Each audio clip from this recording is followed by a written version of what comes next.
সিরাজগঞ্জের উল্লাপাড়া উপজেলার সলঙ্গা থানা এলাকায় অভিযান চালিয়ে ৩২৮ গ্রাম হেরোইন সহ শারমিন নামের এক নারী মাদক ব্যবসায়ীকে গ্রেফতার করেছে র্যাব ১২। বৃহস্পতিবার বেলা ৩টায় সিরাজগঞ্জ র্যাব ১২ সদর দপ্তরের অতিরিক্ত পুলিশ সুপার ও কোম্পানি কমান্ডার দীপঙ্কর ঘোষ এক প্রেস বিজ্ঞপ্তিতে এ তথ্য নিশ্চিত করেন।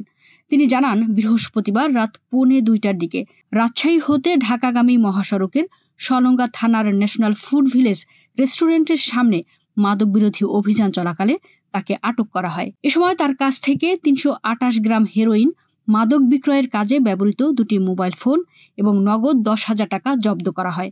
প্রাথমিক জিজ্ঞাসাবাদে জানা গেছে, শারমিন দীর্ঘদিন ধরে হেরোইন ঢাকার আশেপাশে বিক্রি করছিল। সে রাজশাহীর গোদাগাড়ী থানার দিয়ার মোহাম্মদপুর গ্রামের রবিউল ইসলামের স্ত্রী। এ ঘটনায় সিরাজগঞ্জের সলঙ্গা থানায় মাদকদ্রব্য নিয়ন্ত্রণ আইনে মামলা দায়ের করা হয়েছে।